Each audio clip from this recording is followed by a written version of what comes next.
I'm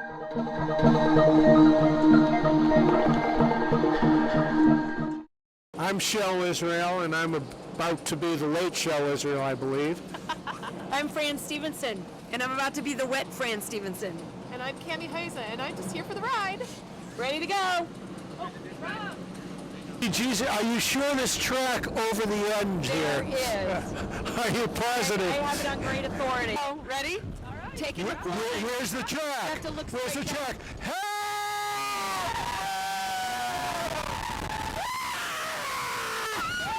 Oh, that was cool. Oh, yeah. That was cool.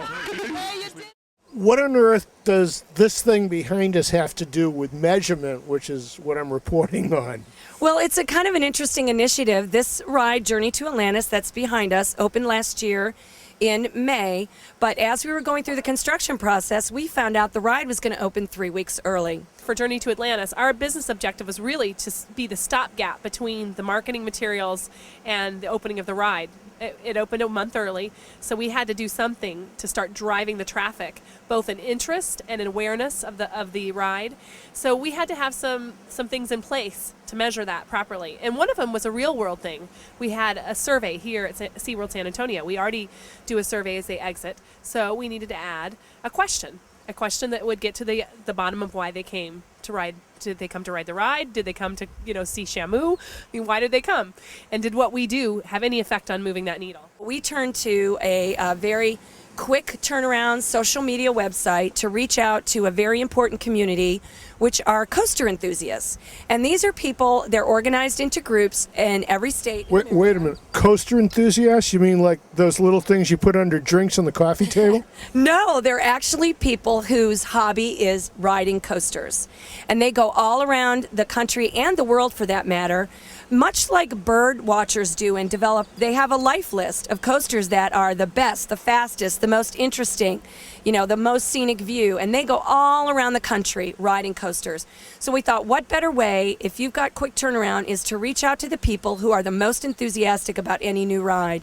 And so we turned to a group called the American Coaster Enthusiasts, and they have a big chapter in Texas, and said, here's what we're going to do. Can you help us? Well, what we did is we set up a WordPress site, and we built a site all around that. But most of our assets were actually on YouTube and Flickr.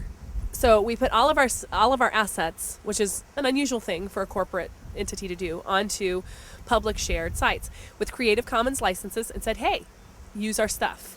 We also were reporting and putting together grassroots videos using our rides team. So we gave them those little throwaway flip cameras, and they did videos on how they trained on the ride, the first day on the ride, the employee preview on the ride. So we were feeding that website in the pre-opening phase with something new every day. And once you measured it, what sort of results did you see from this effort? Well, the results were really astounding. In the early going, the website was active for about 6 weeks. And in that 6 weeks, we had set some objectives for downloads of videos and looking at the photos and how many photos were looked at.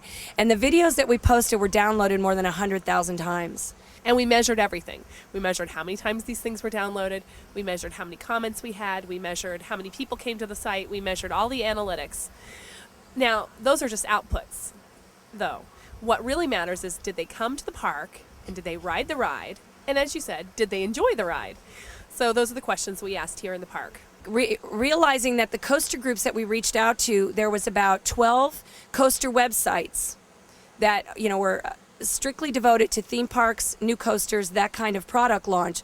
And most of them said, hey, I live in Florida. I can't make it to San Antonio. And I said, fine, but it's going to be just like you were here, because we're going to give you whatever you want. So do you want some kind of film or footage on the day of the opening that we can provide for you? So we did a lot of that. We actually provided direct video to a lot of these sites in the formats they wanted and whatever they asked. So we just told them. We started a relationship. We started a conversation with them. What we also did was we do exit surveys of our guests here at SeaWorld San Antonio. And one of the exit questions we asked during the launch period of this ride was, how did you first hear about this ride? And for the first time ever, the number one way that guests coming to the park had heard about the ride was through the internet. So we knew that they were either going to our SeaWorld website and then clicking through to the the website totally dedicated to Journey to Atlantis, or they were coming to Journey to Atlantis and then coming to the SeaWorld site. But either way, it didn't matter.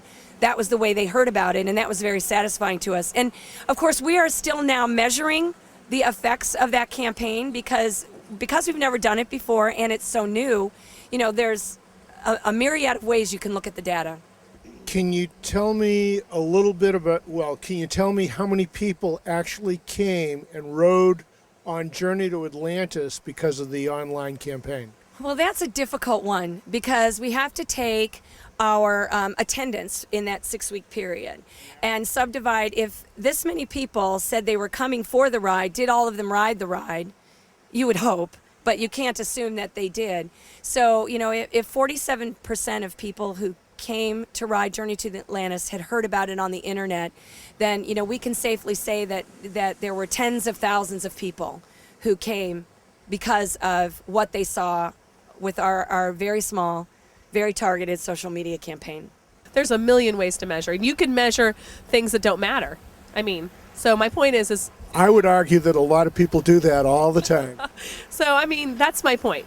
Whenever you're sitting down to do a program like this, you have to ask yourself, what are we trying to achieve here?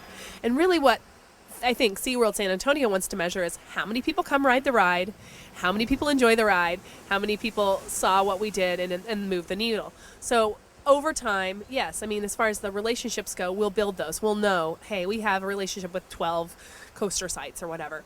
But really the bottom line is, what's the business objective?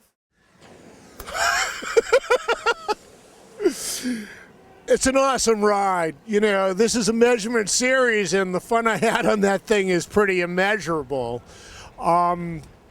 If you happen to be in the neighborhood of San Antonio, Texas, do yourself a favor, do your family a favor, and try the Journey to Atlantis. This is Shell Israel for Global Neighborhoods TV.